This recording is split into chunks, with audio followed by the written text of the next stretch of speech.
I'm going to get started. My name is Dexter Wimberly. I'm a senior critic at New York Academy of Art. I want to thank all of you for joining us for today's artist talk and conversation with artist Billie Zangewa. I want to just thank a few people before we get started. I, first of all, would love to thank everyone at New York Academy of Art for organizing today's talk. I want to thank the good folks over at Lehman Maupin Gallery for helping promote this and being very helpful in the overall process of helping me organize this. And of course, I want to thank Billie Zangewa for joining us today. I'm going to start off by reading your bio, and then we can get into our conversation. Billie Zangewa was born in 1973 in Blantyre, Malawi, and lives and works in Johannesburg, South Africa. She creates intricate collages composed of hand-stitched fragments of raw silk. These figurative compositions explore contemporary intersectional identity in an attempt to challenge the historical stereotype, objectification, and exploitation of the Black female form. Beginning her career in the fashion and advertising industries, Zangewa employs her understanding of textiles to portray personal and universal experiences through the domestic interiors, urban landscapes, and of course, portraiture. Billie's earliest works were embroideries on found fabrics depicting remembered botanical scenes and animals from Botswana, where she was raised. She soon transitioned to creating cityscapes, focusing on her experience as a woman in the city of Johannesburg and her personal relationships. These works explored her experience of the male gaze, leading her to begin to think more critically about how women view themselves and what the visualization of the female gaze through self-portraiture could look like. Billie has been in far too many exhibitions for me to begin to list, so I won't do that. Her work is in several public and private collections, including the Centre Pompidou in Paris, France, Hood Museum of Art at Dartmouth College, the Smithsonian National Museum of African Art in Washington, D.C., Spelman College Museum of Fine Art in Atlanta, Georgia, and the Stedelijk Museum in Amsterdam, and more recently, the Tate Modern in London. In 2018, Zangewa was selected as the featured artist for the F&B Art Joburg Fair. Her two most recent exhibitions were Soldier of Love at Templon Gallery in Paris and Wings of Change at Lehman Maupin Gallery in New York City. I also have the pleasure of sharing with you all that I'll be curating Billie's first solo US museum exhibition in the fall, the scheduled to open in October at the Museum of the African Diaspora in San Francisco. Thank you for joining us today, Billie. Oh, it's a pleasure to be here. Thank you so much for having me, Dexter. So, there's so much to talk about. And of course, as usual, there isn't an awful lot of time to talk. So I want to just begin where I think a lot of people may be thinking or wanting me to begin, and that is, how did you come to this current way of making work? I know that you've been an artist for quite some time, and you've become known for making what some people call tapestries, others, describe your work as collage in some regards, but can you talk about how you've come to make your current body of work? Well, I actually think that it's like a lifelong journey, that it was like with each step that I've taken, the pieces were coming together in my puzzle. But then after I graduated from university, I kind of had to work with textile just because of how convenient it was. I had no studio space and I was staying in my dad's house, so I couldn't, do all painting or printmaking or anything like that. I think he would have got very upset. So I had to be quite innovative and think about how I could still be creative with the limitations that I had. And that's how I stumbled on fabric. But I had always been interested in fabric, and I'd been sewing since I was like 9 years old. So I'd been learning how to hand sew, different techniques and so on. And then it really just kind of came together for me when I was exploring identity and the self. And I was compelled to tell these narratives and to represent kind of iconic figures that were symbolic of a particular female state, relative to obviously my configuration of identity, which is Black, female, and African. So how's your background in fashion and advertising connected to the work that you make? Well, I think, it really taught me a lot about image creation, about conceptualizing, coming up with an idea. And also, like if you have a brand, how do you market that brand? How do you create desirability and kind of create fantasy as well? So that's something that working in advertising and fashion really gave me, was the importance of image creation. So that's what I feel I'm doing. I'm creating a brand. So it's the Billie Zangewa brand. And I feel that advertising and fashion just gave me that kind of knowledge to do that. Yeah, so, you know, for me, I think that's what it is. But I also feel like it was like getting my master's in life, Mm. because when I was an art student, everything came so easy for me. You know, I did really well in everything. The university bought my work for the alumni collection. So I was so sure that I was going to be a hit. And then I wasn't. And then I had to like pick myself up, humbled, and basically just try to find my way back to art. And that road took me via fashion and advertising. And I learned so much. You know, I learned how fashion shoots are put together, what happens in post-production. I was a production person in advertising, so I was sitting in on the budget meetings and booking venues. So it really just gave me this incredible global view of how an image is created. Well, speaking of global, almost every time anyone speaks about you or references your bio, there's always the reference of Malawi. There's always the reference of Johannesburg. But I view you as a very international artist. I mean, in fact, I mean, we've the times that we've been in the same place, it's been in New York or it's been in Miami or other places. And so I know that you, I mean, travel a lot. Current circumstances for all of us aside, how has travel impacted your work? And connected to that question, how has being in Johannesburg impacted your work? Okay, speaking to the traveling part, I was born in Malawi and my mother is South African, my father's Malawian. So I think inevitably I was going to move and travel and discover the world because I was mixed already, you know, in my origins. And that's actually what happened in my childhood, was that we moved to Zimbabwe, to a few places, and then we ended up in Botswana. And when we were traveling, because my father was working, I was interacting with people from all over the world. So even though I was only traveling to another African country, I was interacting with people from all over the world. So my global universe really began when I was very young. And I think that when you're young and you're in this kind of multicultural setting, you do tend to absorb little bits from each culture. You know, I mean, I have a vivid memory, and I was telling my son about it, of how my Korean friend when I was 15 taught me how to use chopsticks at boarding school, because we didn't eat Chinese food in my house in those days, you know? And so there I was at boarding school, I saw her eating her food from her mom, and I was like, I want to try and use chopsticks. And so like, for me, it's a really beautiful memory because it's not something I learned in a restaurant or, you know, via other people or in my adulthood, but it's kind of one of those memorable experiences of this global community that I was a part of growing up. And so I think that's why I took to being in different places so easily, was because I identified as a global citizen because of the fact that my cultural influences were so varied from all over the world, including, of course, from Malawi and Botswana and South Africa as well. Yeah, so I think that is also another reason why I'm driven to create global narratives instead of culturally specific things. It's just because of the person that I've become, because of my experiences. And what about Johannesburg? How's that impacted? Oh, Johannesburg is like this crazy place. You love it, you hate it. But anyway, you never feel indifferent, let's just say. There's always, it's very high energy. And I, you know, I think I came into my person in this city. You know, I was initiated into adulthood here. And that's where I came into the awareness of what it means to be a Black woman in Africa.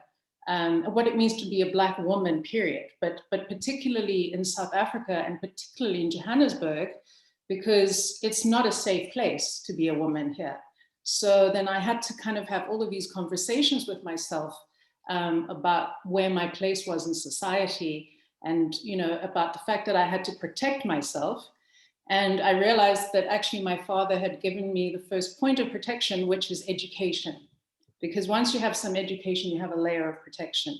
And then after that, you've got to get, you know, some economic kind of stability so that you can live in a safe place. Although again, I think it's quite abstract, the concept of safety, but it did certainly come up for me, and it was something I had to interrogate. And I asked myself, how can I make myself feel safe?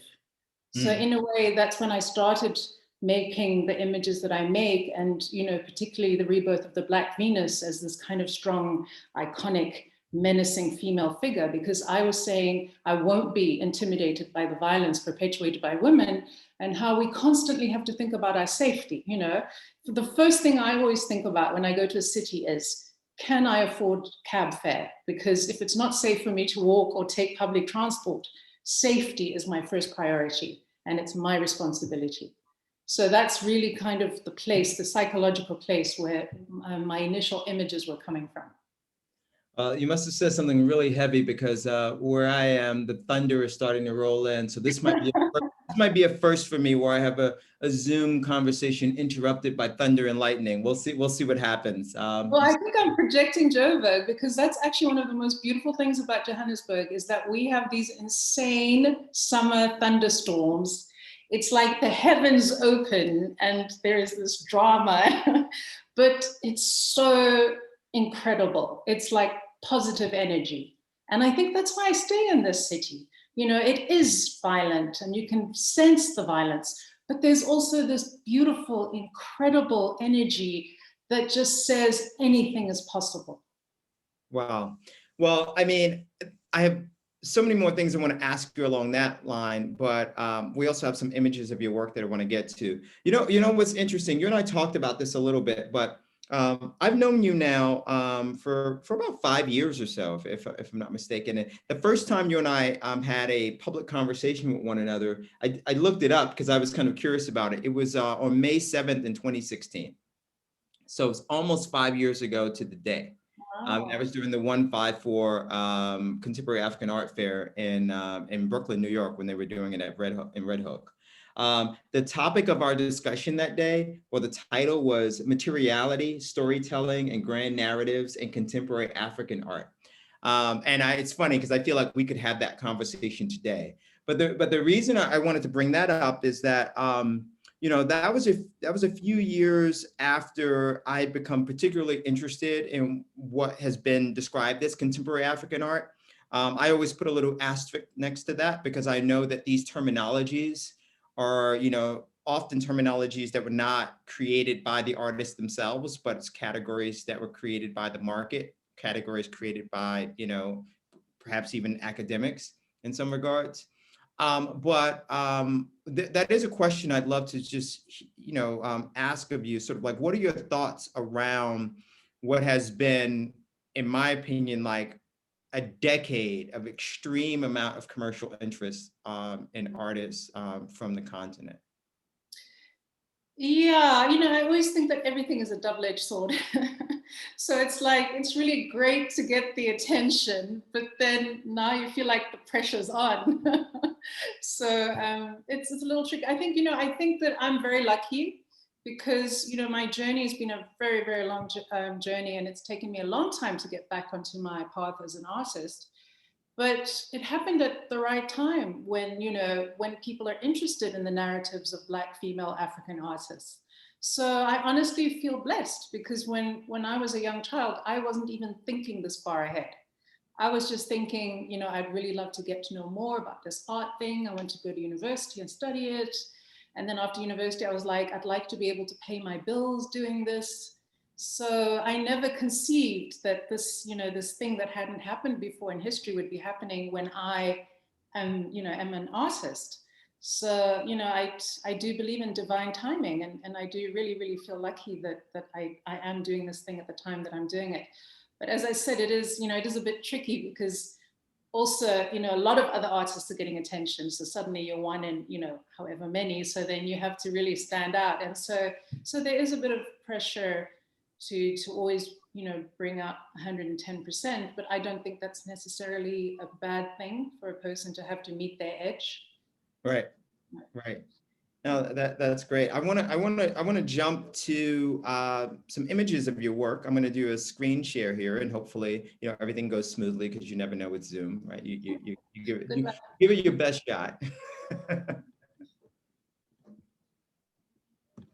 Well, hopefully you're able to see my screen with no problem. So I have a handful of images I'd love to talk to you about. This work is titled An Angel at My Bedside. I believe it's from year 2020.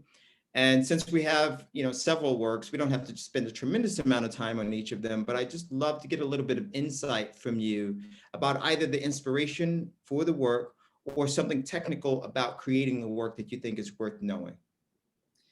Well, I think this work for me is very emotionally loaded. So it's kind of making reference to the mourning process and having a lucid, surreal dream where the departed comes to visit me in my dream and brings me a message of hope and peace. And so for me, I think that's the most, profound kind of thing about this work is the kind of loaded emotional element.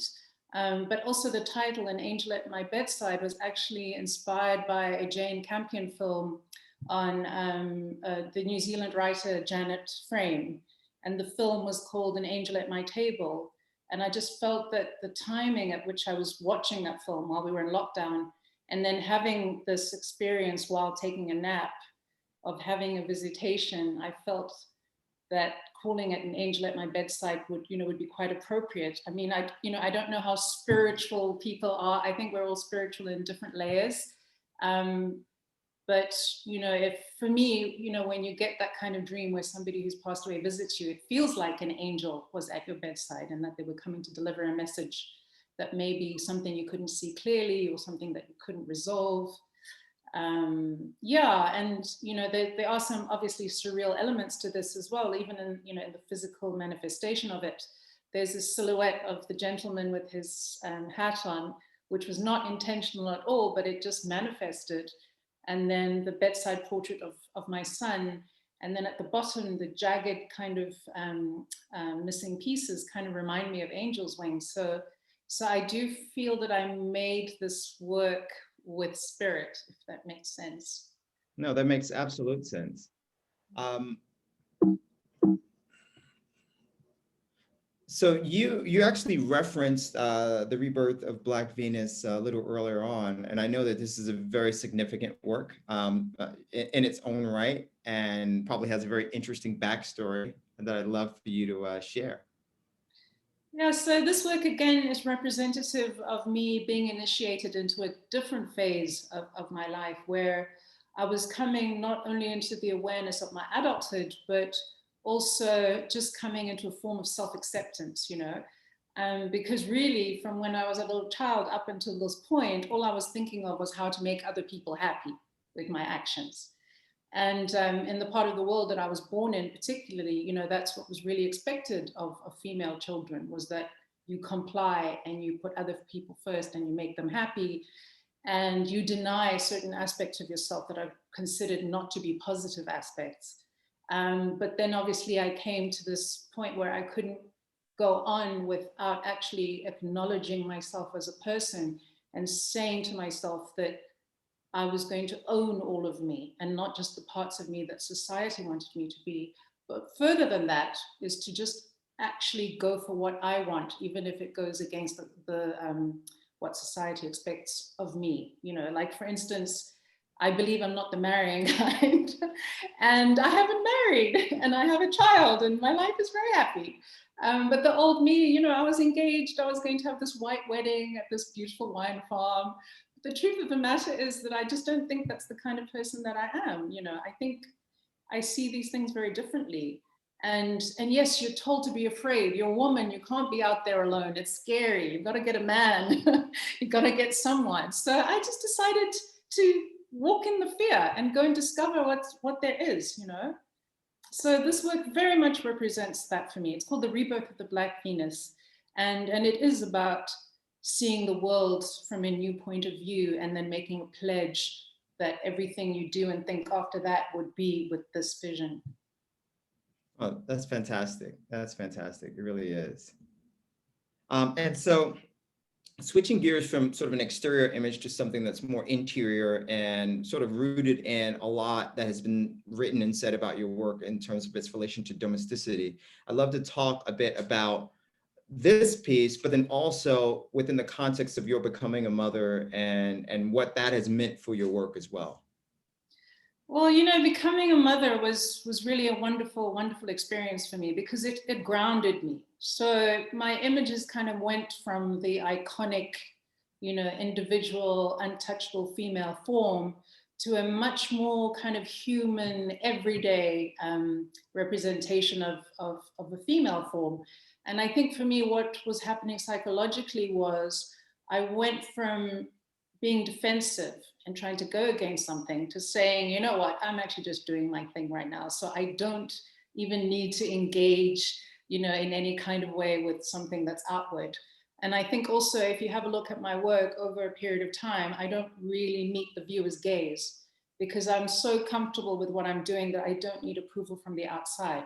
So that's, you know, that's very significant. And that's a gift that my son brought for me, was a centeredness, a place of peace, a place of looking for acceptance within and just enjoying this experience of being a parent. And I think that's actually what the humbling force is that when you have a child and you truly love them, your ego dissolves. So then, you know, you focus on this young person that needs you, and then your focus becomes, how do I make this person the most amazing person that they can be as a contributor of a society and as an individual? And so obviously, you know, this is what I'm doing here during the lockdown last year, where I'm juggling at least 1,000 balls. And one of them was obviously being a teacher to my son and trying to be as gentle as possible, because it was traumatic for him. He went from having a teacher that he had to respect, you know, to suddenly having to be taught by mom. And I also had to be quite sensitive to, you know, the emotional turmoil that he was going through, with all these people getting this awful disease and some people dying, some people losing their families and not being able to see them. You know, my friend Henri passed away during this time, and he knew him. He'd met him when he was a baby, and we couldn't say goodbye to him. You know, we couldn't even go down the road and try and help or whatever. So it was a very emotionally intense time. But you know, so it does, you know, it speaks to all of that, the challenges that suddenly multiplied. So you went from being a challenged parent to like, how much more can you take? So yeah, so this was about digging deep, definitely, but also finding some serenity so that I could support those around me emotionally. Thank you. And so speaking of your son, Oh. so this work is called Everyday Miracle. Yeah, so this work is really, really intense for me, and it's, you know, it's funny that it's coming up on the screen right now because I actually had to have a conversation with my son the other day, where I had to explain to him that while he's 8 years old and cute, everyone thinks he's cute and, you know, and not kind of menacing. But once he becomes a teenager, as a Black man, things are going to change, and he's going to start having to consciously think about how he behaves. So, you know, it's kind of interesting to come back to this because this is kind of what this work was about for me. You know, with the George Floyd kind of, you know, upheaval and Black Lives Matter, I had to look at this and I was quite defiant, and I was saying, not my child. You know, I mean, obviously it's not rational. This is a mother's response, a desire to defend her boy child. So, you know, that title, Everyday Miracle, I never thought about it at the time, but when I think about it deeper now, it makes sense, you know, that the boy child is an everyday miracle and should be protected. So I guess this is my duty. But it was horrible to have to, you know, explain that to my son. And maybe some people won't understand this, but as an 8-year-old, he's thinking, oh, but my dad's white. You know, like he doesn't understand like the politics of skin. So he's thinking I'm protected forever. And then I have to like bring him back to earth and let him know that his you know, his agent of patriarchy is not always going to be there to protect him everywhere he goes, and that he actually has to do that for himself. It must be interesting having a parent who's an artist and seeing yourself as their child depicted in their work. And then you get to see yourself sort of like out there in the world, see how other people see you. It's quite an interesting thing. And it's a great gift, I think, that you're giving to him as well, in many ways, sort of introducing him to the world in this manner.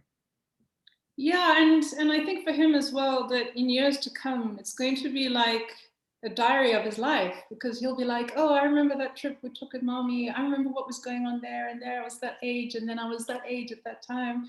So it's almost like I'm creating visual history for him. But he loves it. I mean, he knows that my creativity just absolutely, exploded, when he was born, that everything changed for me, that he was the big factor of that. So he feels appreciated, and he can be very critical. He's like my biggest fan and my biggest critic. So he'll tell me, mommy, this is not working. You can do better. And then, he's also like, yeah, he's supportive. Well, what I also think is quite interesting about many of the works that you've made in, say, the past 5 or 6 years is that, while you are a mother, and that's an aspect of who you are as a whole person, so much of your work is very kind of solitary and feels very quiet. And I almost feel in some regards like I'm intruding. Oftentimes when I look at your work, I feel like it's, I guess, feeling a bit like a voyeur is probably the best word I could use. And not in a negative sense, but in the sense that these feel like private moments that are being captured. And I think this work in particular is an example of that. Yeah, so again, this is the kind of, I'm comfortable in my space being on my own, so I'm not going to meet the viewer's gaze, but I want to share in this very special, rare moment when my son's at his dad for the weekend and I can get up late, stay in my pajamas, and delve into an amazing book. So I suppose there is this kind of contrast in that it's very private, but I'm sharing those private moments, so it's not that private. But this is me. Like when you see moments like this is who I am. You will find me at my best when I'm alone at home in the silence, just in my head, thinking about random things. Yeah, I'm not a crowd person. I mean, I can do it from time to time, but I get my energy from solitude. Can we switch gears for a moment and talk a little bit more technically about your process? And I'd like to do that because I have, I'm sure like many people who've spent time looking at your work have assumptions about how you actually go about making the work, and you don't have to give away any of your magic, right? You can, but what I want to understand is, how do you start? I mean, you have an idea. Are you sketching? And how do you build a piece? Can you just talk a little bit about how that actually happens? So basically, I have an idea, and then I write something down with words. So I'll write down a working title. And I don't do any sketching, because I realized when I was at university that if I do 100 sketches before I do the work, it's quite flat. Like what I'm trying to translate doesn't come through.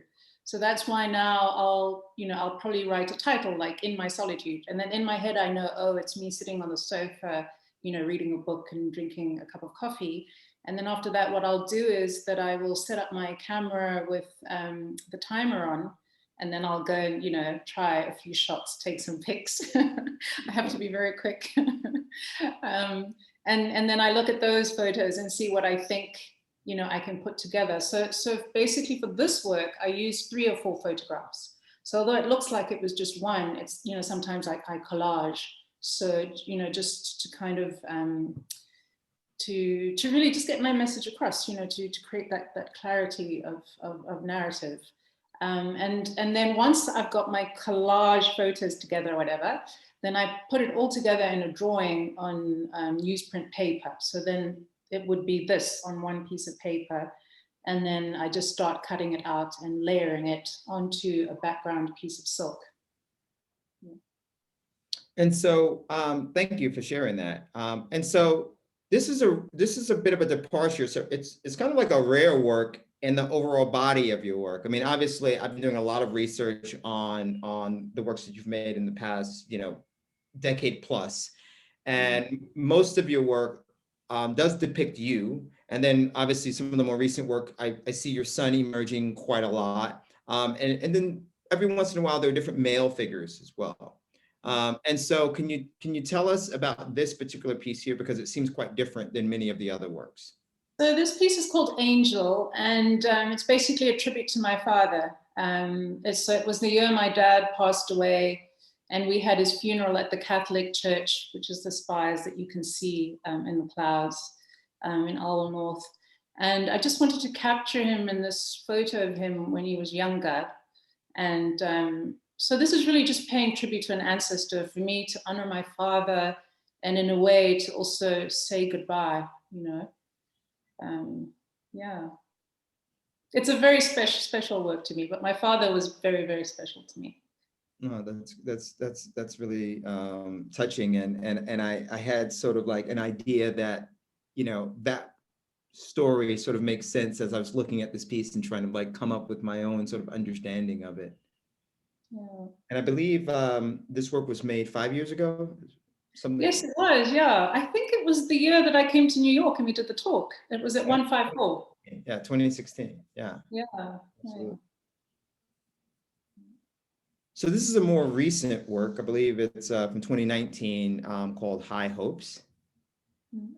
If you'd like to share a bit about this work, and we'll look at two more, and then we'll look to see if there are any questions in the chat, so that people joining us today will have ample opportunity to ask you some of their own questions. Well, this is like my regulate work. You know, when you have those high hopes that cannot possibly ever be met, but you're quite sure in your mind and your imagination that it's possible. And then it's about just accepting disappointment, accepting the fact that sometimes we can build events up, and we're building them up in our heads, but that's not what's really happening. That's not the reality around us. And then just coming to that point of accepting the fact that this thing you'd hope for isn't going to happen, and that now you basically have to regulate your emotions of disappointment. Yeah. And you know, there's a background story in this as well. I was supposed to meet a friend, and I checked into a hotel, and I really wanted to create this beautiful setting. So I waited like 12 hours to get the perfect hotel room with the perfect view. And I had just flown 16 hours and I was jet lagged. And so when things didn't work out, I thought to myself, oh my God, I could have just taken a second floor hotel room that overlooked some alleyway, and then I could have gotten more sleep. Well, life's lesson. Yeah, life's lessons. Yeah, I've plenty to say and plenty to ask, but we'll move on. Yeah, so I don't make work just about my successes. I'm very democratic. So this is one of the final works we'll look at. Midnight Aura, 2012, if I'm not mistaken. Yes, yeah. So that was the year that my son was born.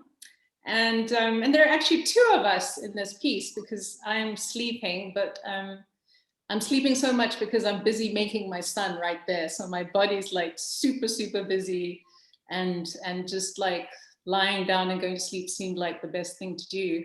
But I actually made this work for an exhibition at the Stedelijk Museum in Amsterdam that was kind of exploring the use of Hollandaise or Dutch wax. And so, you know, I thought about, do I use actual Dutch wax in my work? But then I was like, but that's not really me. It's not my go-to thing. You know, I mean, Yinka Shonibari does it incredibly, but I just didn't see it as something that I would do. So then I just thought of how I could adapt it into my personal domestic scenes, and still kind of dealing with the appropriation and reappropriation of this particular textile and its kind of cultural significance in Africa.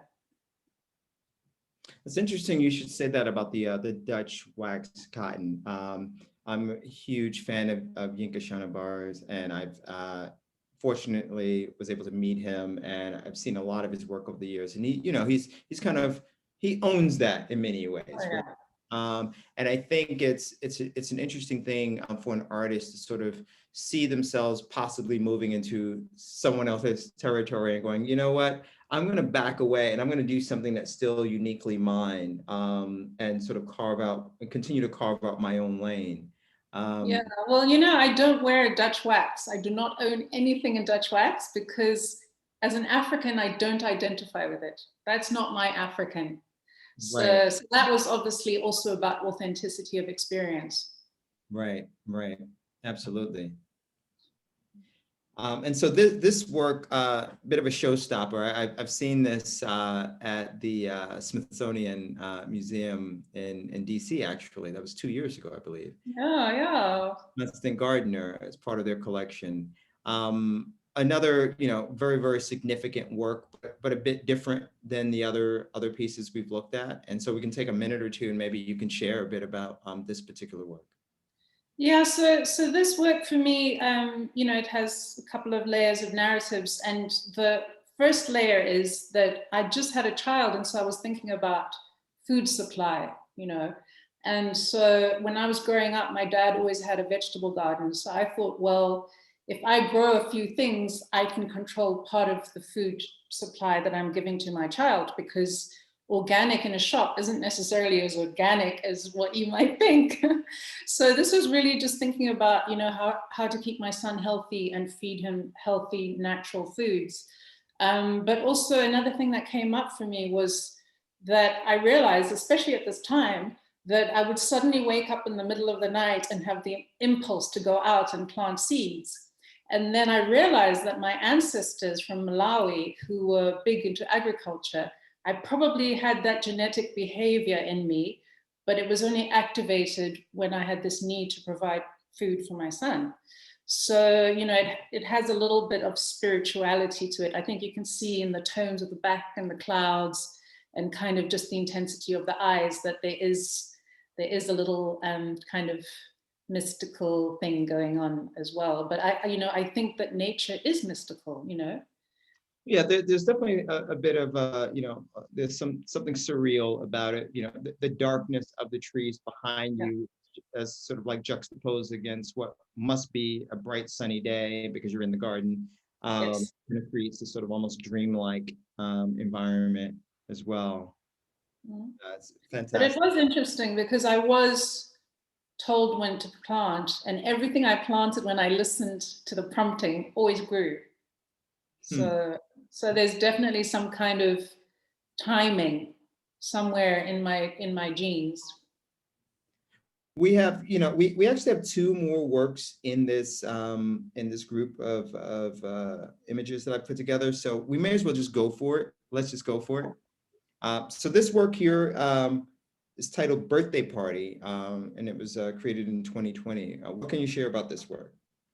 Well, this work, it was kind of really speaking to my responsibilities as a parent, that I have a million things to do. And one of them is to organize a birthday party. And actually, this particular moment was, it was a very busy moment for me. I was the featured artist of the Joburg Art Fair, so I had to produce an installation.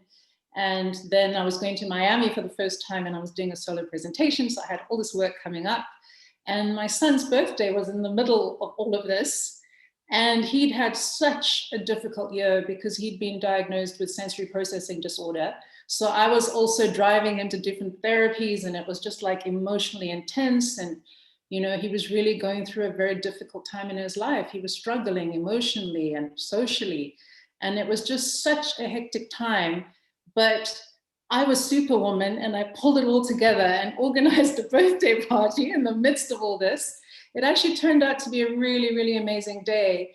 But, for me, apart from that, what's important for me in this particular work is that my belief system is embodied in it. And, I believe in like nuances of the human race coming together as one, because I do think that we're one, but we've strayed so far from ourselves that all we see is differences. But we're not, we're really one community. So this really speaks to kind of like my dream for the world, which isn't, purple people over here by themselves and green people over there. I just want the whole rainbow just like happy together. And our final work is Sweet Dreams, 2010. Yeah. So this is, I don't know if it was intentional, but there's a bit of a Henri Rousseau coming through in here, a kind of like a primitive savage. I don't know how to explain it. But it was interesting because I was yearning for nature. I was yearning for the simplicity of my childhood. When I was a little girl in Malawi for the holidays, we used to go and see my grandmother in the village, and we used to use the moonlight as as the street lights and stuff, because it's so rural. And my grandmother had this amazing tactile reed toilet where you would like pull the thing, and then so I was just remembering how happy I was there and how simple life was, and there was no materialism and nobody was go getting a career. And I guess it was a difficult time. I think I was in my late 20s or so here, or early 30s, but I was obviously struggling with the things I was concerned with. And I was asking myself whether they were really that important. And if I could have, I would have taken a plane to Malawi and driven to my grandmother's village to go and spend some time with her to find the answers. But she passed away a long time ago. Wow. Well, one thing's for sure, this is very painterly work, and your sense of style and fashion is really shining through in terms of what you're wearing in this work as well. I'm going to stop sharing my screen now and just go back here. Well, this would be a good time for anyone that's joining us that has any questions to drop them into the chat. We do have a question here. Can you please say something about the scale of the works and how you present them? What are the materials, and are they mounted on a ground or are they framed? That's actually a really good question. So let's talk about scale and how your works are presented. What are the materials? Are they mounted or framed? I've never really gone huge. But I kind of have a question mark over scale. Is bigger better? So I'm still working on that. So I can work really, really small, like half a meter by half a meter, or the last work, Sweet Dreams, I think that was 3 meters by 1.5 meters, and I think the largest I've worked is about 3.5.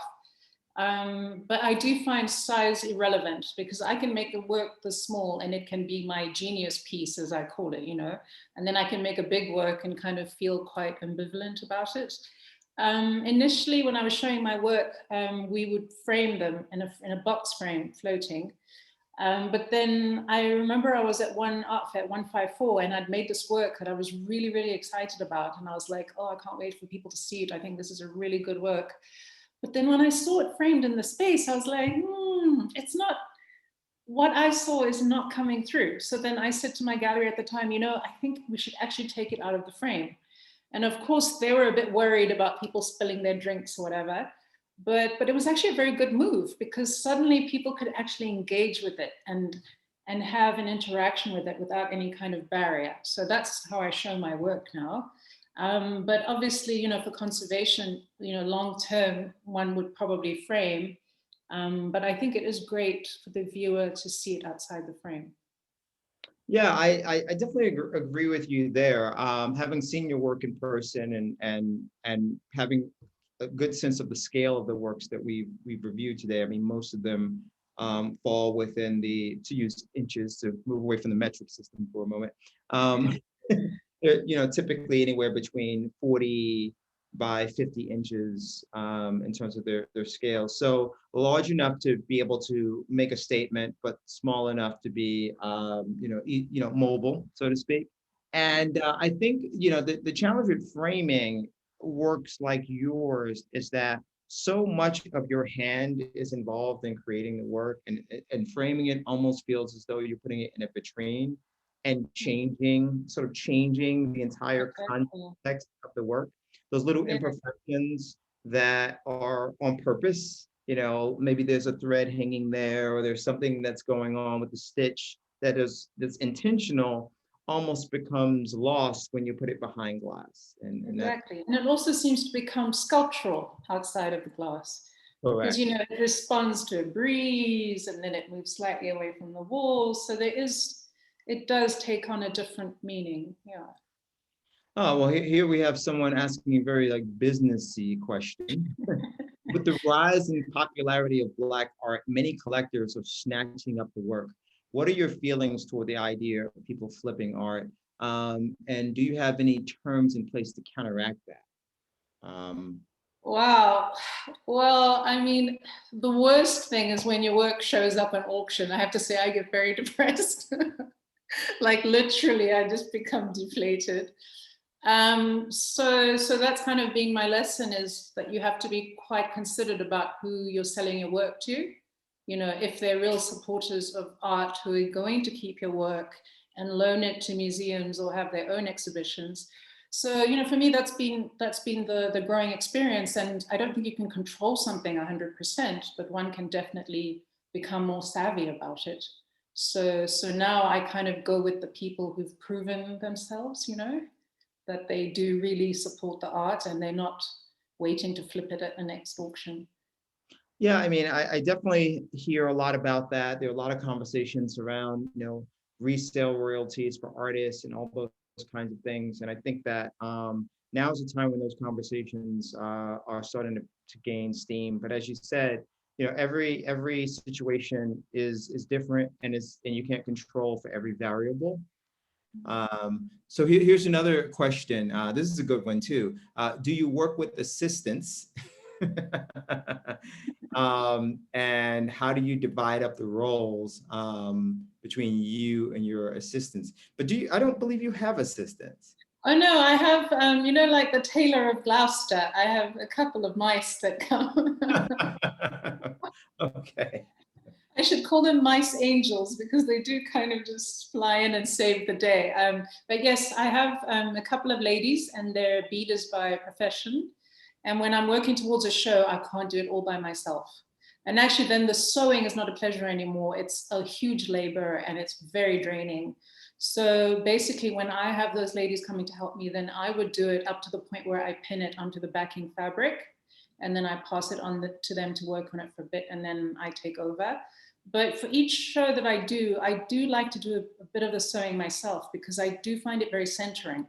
And I think that, you know, in everything you do, you have to meditate and you have to come to a center, just so that you can kind of visualize and project your desires into the future. And you can only do that when you come to a place of quiet. And sewing has always been my power in that regard. So I would never not do it completely. Well, part of that question was also, how do you feel about their contribution to your work and how do you acknowledge their contribution?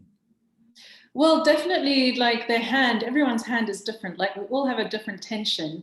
So you know, it is a collaboration, yeah. So I'm very appreciative. And I have to say that, you know, I have the two ladies. So I have the one lady who's great when I'm just doing like the background kind of first layer of cutting, but she's not wonderful at detail. But this is something that took me a while to realize. So now I kind of delegate. So the other lady who just has, you know, the most sensitive, gentle touch, she does my detail. And then the other lady will do kind of, you know, the less intense bits. But I like having them here together because I love the idea that women are able to gossip while they're sewing. It just makes like the work much less than like work if you have company and, you know, you're talking about your boyfriend and your date later and you need to get a new outfit or whatever. So that gives me a real sense of community. And I've had, you know, I'm very loyal to my ladies and they're loyal to me. So we've been in a long relationship together. In terms of building your brand, this is another question that came in. How important is social media to you and your work? Again, it's totally fine if the answer to that is not at all. I'm still not on Instagram, people. This is a true confession. Of course, social media is incredibly important and I do a little bit of it, but I do feel that a lot of people are doing it for me, you know? And I just think with all the things I have to think about on a daily basis, I have a child, I can't just be worried about stuff on a device. It's just like, I can't do it.